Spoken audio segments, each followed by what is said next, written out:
We are finishing up the book of First Chronicles this week by reading chapters 25 through 29. We will continue with David's life and the work that he did to make ready the building of the temple by Solomon. There are posted devotions for each day.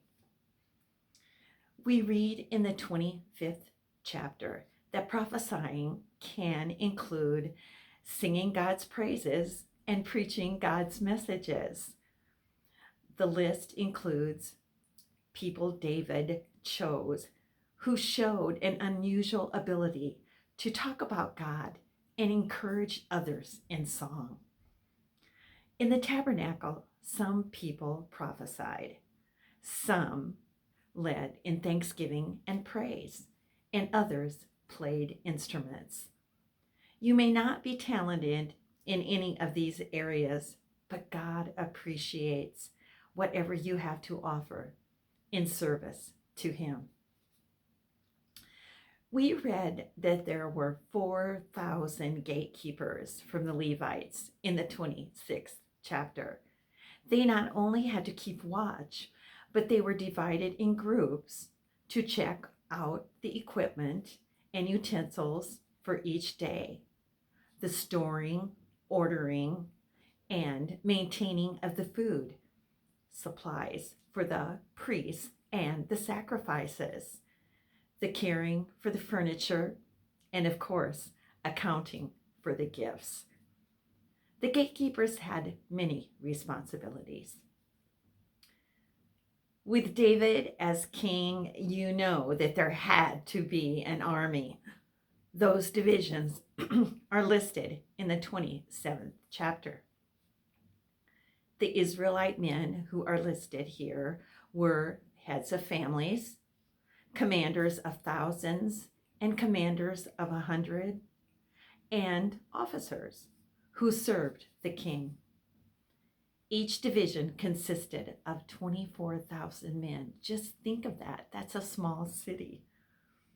And Joab was commander to the royal army at this time.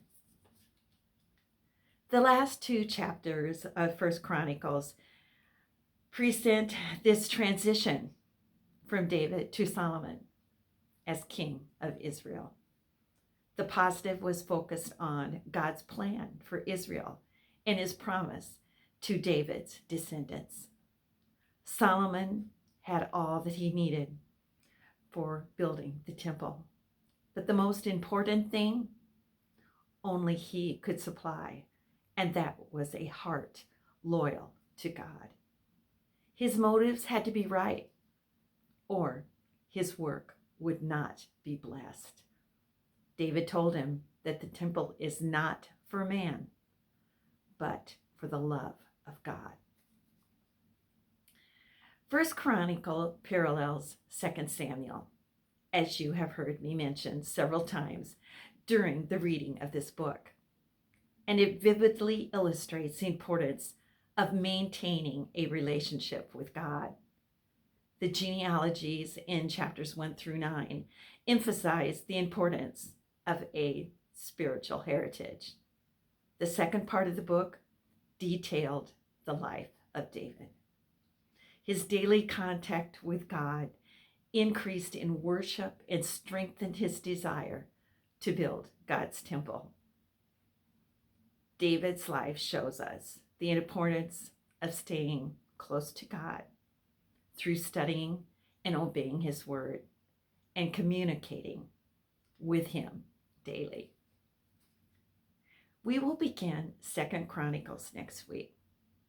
This book will reveal how quickly our lives can deteriorate when we fail to stay well grounded in God. Thanks for checking in, and won't you continue with us next week in the book of 2 Chronicles? And remember, Biblical Shakers makes reading the Bible way more enjoyable for you. And I pray that the Lord will put a hunger on your heart.